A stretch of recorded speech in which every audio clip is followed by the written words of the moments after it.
A8 Arulanandam. இந்த அருளானந்தம் யாருமே மறந்திருக்க முடியாது. ஒரு ஆயுள் தண்டனை. ஏடிஎம்கேவோட சொந்தக்காரர் பிளஸ் அந்த யூத் விங்கோட ஃபங்க்ஷனரியோட மாவட்ட அமைப்புல இருந்தவர் எல்லாமே இந்த பர்சன் தான். ஓகே, இந்த பர்சன்ல தான் அரெஸ்ட் பண்ணப்பட்டவங்க. அதுக்கப்புறம் கடைசியா அப்புறம் A9 வந்து இந்த இடத்துல அருண்குமார் ஒரு ஆயுள் தண்டனை.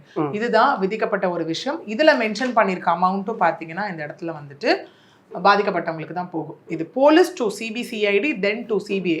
ஏப்ரல் 25, 2019 தான் சிபிஐ வசம் ஒப்படைக்கப்பட்டது. ஓகே, ஸோ சிபிஐ தான் உள்ள வந்து பெரிய டான் எடுத்தாங்க. இந்த எலக்ட்ரானிக் எவிடன்ஸ் எல்லாத்தையும் கலெக்ட் பண்ணி செல்போன், லேப்டாப், வீடியோஸ் எல்லாமே மின்னணு ஆதாரமா முதல்ல பதிவு செஞ்சது சிபிஐ தான். ஓகே, அது மாதிரி அவங்களுமே இப்போ ஆக்சுவலாக சொன்ன விஷயம் என்னன்னா, நீங்க எங்க போனாலும் இந்த எவிடன்ஸ் வந்து பக்காவா இருக்கு, நீங்க எதுவுமே பண்ண முடியாது அப்படிங்கிற மாதிரி சிபிஐ சைடுல இருந்து. ஏன்னா இங்க சார்ஜ் ஷீட்டே பாத்தீங்கன்னா நம்ம காமனா சொல்லுவோம், ஒன்ஸ் சார்ஜ் ஷீட் ஃபைல் பண்ணிட்டாங்க. நீங்க 3 இன்டர்வல்ஸா சார்ஜ் ஷீட் ஃபைல் பண்ணப்பட்டிருக்கு.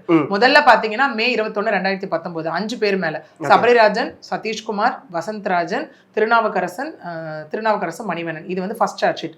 அடுத்தது பாத்தீங்க அப்படின்னா இந்த அருளானந்தம் ரொம்ப நாளா தேடிட்டு இருந்தாங்க இல்லையா, அருளானந்தம், ஹெரான் பால், பாபு இவங்க பேர்ல பிப்ரவரி 22, 2021 செகண்ட் சார்ஜ் ஷீட்.